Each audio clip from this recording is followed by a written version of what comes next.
বৃহস্পতিবার সকাল 6:30টায় মালদার নারায়ণপুরে জাতীয় সড়কে ঘটে গেল মর্মান্তিক দুর্ঘটনা। পাথর বোঝাই একটি বড় লরি নিয়ন্ত্রণ হারিয়ে প্রথমে একটি জেসিপিকে ধাক্কা মারে, তারপর সরাসরি ঢুকে পড়ে একটি গাড়ির শোরুমে। দুর্ঘটনায় মৃত্যু হয়েছে শোরুমের এক নৈশ প্রহরীর, আহত হয়েছেন 3 জন। নিহত নৈশ প্রহরীর নাম নুরুল শেখ, বয়স 54, তিনি জলুঙ্গা গ্রামের বাসিন্দা।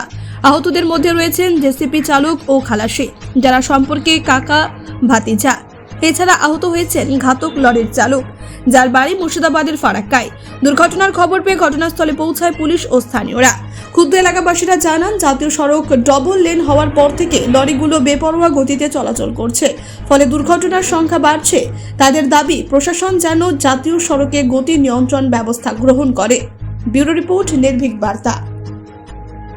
নাগাদ আর কি গ্রামেরই জেসিবি ও পাম্পে তেল ভরে যাচ্ছিল কাজে আর কি, ওখানে প্রথম ফার্স্ট মেরে দেয় একটা 12 চাকা লরি। আচ্ছা, আসার পরে এখানে যে রয়্যাল গার্ডে নাইট গার্ড একজন থাকেন, তিনার ওপর দিয়ে তো পাশের বাউন্ডারিগুলো সব ভেঙে দিয়েছে। নাইট গার্ড যিনি ছিলেন তিনি তো ডেড হয়ে গেছেন আর কি, মারা গেছেন। কোথাকার আছেন? সেটা জলঙ্গা বাড়ি।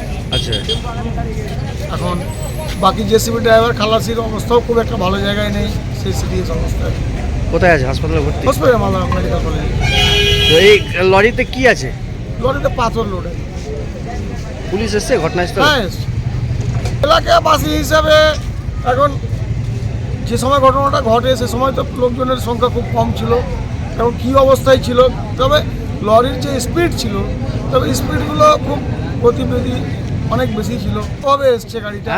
হ্যাঁ, এরপরেও আসে। এবং জনগণের দাবি এবং আমাদের ব্যক্তিগত দাবি, লরির যাতে স্পিড মেশিনগুলো কেন বসানো হয় সরকারিভাবে, সেটা জনগণের দাবি। স্পিড মেনটেন্স করেই যদি গাড়িগুলো চলাচল করে, তাতে মনে হয় অনেকটাই মানুষ সুরক্ষায় থাকবে। আপনার নাম? মোহাম্মদ শামসুল।